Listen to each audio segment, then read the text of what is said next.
Hey guys, what's up? So, as you can probably tell, I'm sitting down on the floor for this video. Um, this is filmed on Friday, but you're gonna be seeing it on Saturday, on one of the Saturdays. I'm just trying to film some videos so I can get caught up. I really wanted to do this video because I like creepy stories and all that, and it came across a story called "I Answered a Spam Call," and when I first read that title, I was like, this doesn't sound very scary, but I haven't read all of it, but it's kind of weird and creepy at the same time, so just let me know what you think. This is I Answered a Spam Call. Hello? Is this Mr. Henderson? There was no real reason for me to pick up the phone. The spam app on my cell called out the mystery number right away. But hell, I thought, fuck it. There was no one else in life for me to talk to. Even a debt collector sounded good at the moment. My wife was murdered in 2015. There really isn't an easy way to say that other than getting it out of the way early. It was a random robbery gone wrong. One rainy night, some sick, tweaking fuck snuck into our house and shot her. The suspect was caught 2 days later and sentenced to life in prison. He still sits there today. So, this is kind of weird, like, in a way, and plus this is kind of long, so I'm not sure if I'm going to read all of it now. I might just read some of it and do a part 2 of this creepy, story. So, who knows? Let's see what happens. Second to her house and shot her. That's horrible. The suspect was caught 2 days later and sentenced to life in prison. He still sits there today. I have worked in web development. I have worked in web development ever since the job was remote, and the field caters to my hermit-like behavior out here in the woods of northern New Jersey. The lack of drug testing is really just an added benefit. I was perfectly free to fuck up the remainder of my own life. I don't have any friends anymore. Not really. Sometimes I guess it's easy to look for companionship in all the wrong places. Alright, senior or junior? I replied to the lady with a sigh before settling into the armchair in my office with a bottle of wine. It was raining that night. The wind whipped the whole pine tree in our backyard so hard that I thought it might topple. Senior, said the pretty, calm voice on the other line. She sounded familiar, but I blamed that notion of the half-empty bottle of wine. Apologies, ma'am, but Senior died 6 years ago, I said, a little annoyed at the lack of record-keeping at this place. She paused. Oh, gosh, this is not what we have here. I am so sorry, sir. We were not aware. Please forgive the intrusion and assumption. Would you mind pausing while I check my records? A filing cabinet clicked steadily in the background as static crinkled. My guess was that the woman held the receiver to her shoulder. I chuckled a bit at the lack of audio quality. No, that is okay. No problem at all. No worries.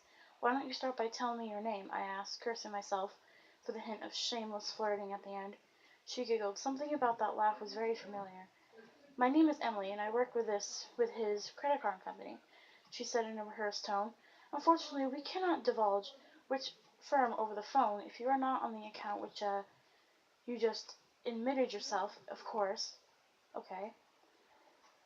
I'm guessing that you are Mr. Henderson's son, she mumbled while audibly thumbing through papers. Yes, ma'am, that's right. It's been years. I could not possibly be stuck with the old man's debt, right? I asked hopefully. Well, let's check, shall we? There was a panic shuffling and opening of books in the background. I am so sorry, sir, she replied with a regretful tone. The rules are in one of those 3-ring binders, and they are very difficult to find. Please hold for a moment. That's okay. I do not know anybody still kept records that way.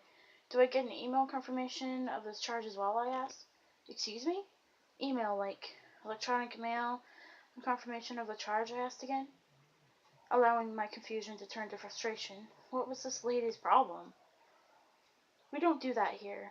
Still, a few years away from all those fancy features, she continued. But as you know, late payments are a pretty serious issue. They can even affect the credit score of an individual when a large amount has not been paid. Okay, of course. I said, generally starting to grow worried and a bit frustrated. What can I do? Is there a Mrs. Henderson in the household? She asked quietly. Mrs. Henderson died in '06. What year did you say? Oh my gosh, this is so horrible. I really am batting 1,000 today. I gasped. That was it. That phrase. I don't know if it was the way she said it or the fact that simply not that many people use that exact language, but as soon as she did, something clicked in my memory.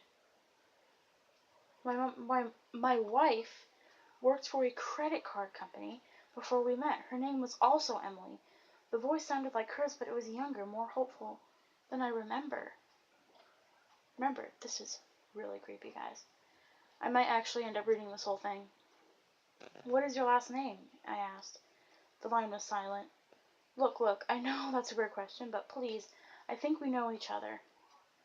I can't give that information out, she started. Okay, did you go to Jefferson Memorial High School? Yes, she said, astonished. How did you know that? It was impossible. Emily was dead. The voice on the phone barely even sounded like her. It was younger, happier, more optimistic. This type of dream was actually the type of thing that had kept me up a million sleepless nights in the past. And yet I was awake. Could it be a coincidence? Is your mother's name Eva? Eva? I don't know if it's Eva or Eva. There was a silence on the other end of the line. Then her mouse-like reply confirmed my suspicions. Who is this? I took a deep breath. Either I understood what was happening or I lost my mind. Might as well enjoy the ride. This next question is going to sound strange. What is today's date? I am sorry, sir. One moment. She paused and shuffled around some more papers. Today's date is July 9th, 1999. It was impossible. Could it be the storm? The anniversary of her death? Emily, listen to me. Okay, sir, this conversation is getting a little strange. Let's keep it to the payment plan. Listen to me very carefully. One day you are going to meet a man. You are going to love him, Emily, and he will love you more than you ever know. I had to give her something to remember. On your first holiday together, he will buy you one gift for all 12 days of Christmas. Sounds dreamy, she replied with a laugh and a sigh. Are you one of those psychics? I am serious. You will marry this man, Emily. He will buy you the ring you always wanted. The ceremony will be in a beautiful one in your hometown. Your entire family will be there, including Aunt Zilda and your grandma from Tennessee. I like this fortune cookie, she said with dripping sarcasm. But 2 years later, on July 9th, 2015, you will be murdered in the home you share together. She shifted the phone nervously. So what do I do? First, I tried to tell her to avoid the house that day, to never date me, to stay away forever and find a better life somewhere else. But somewhere in the middle of my rant, the line disconnected to the tune of a blood-curdling scream. I called back to find a non-working number. She never answered again. I fell asleep listening to the thunder rolling through the sky. The scream from that night repeated from time to time, while flashes of her body on the floor occasionally invaded my mind. I never questioned the call. I never asked why. Maybe it was God. Maybe it was just time. But yesterday morning, when I woke up, Emily was by my side. That is so weird. Like, that is so creepy. Like, it's so odd. Like, the idea that he thought this girl was Emily, his wife that died in 2015, and it was the anniversary or whatever of her death, and it's like weird. Like, it's just odd. It's not like, oh my gosh, creepy, like jump scares, but it is kind of eerie and strange, like a creepy, like, it's okay, yeah, it is a pretty creepy story, but it's not like scary, spooky, or whatever. But I don't know. Let me know what you guys think of that story. If you want me to read more of these, I would love to read more of these. I really like reading these kind of stories. And, yeah, if you want me to read more of these, just let me know.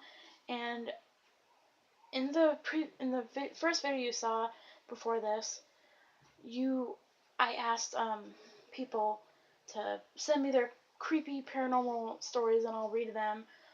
Or, like, I gave you my email, so I'm going to do it again in case you didn't get to that video. If you have any paranormal stories or just like weird, creepy stories, but not like, oh my gosh, who is this man, or something. Like, if you just have like sort of like sweet, like paranormal stories where a relative comes to visit you or something, just let me know. Send them to me.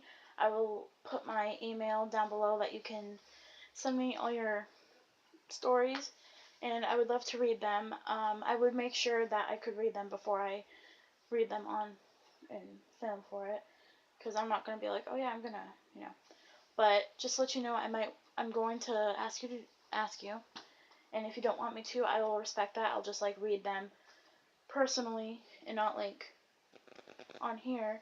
But yeah, let me know what you guys thought of that story. It was kind of weird and creepy, but you let me know what you thought. And once again, that was called I Answered a Spam Call.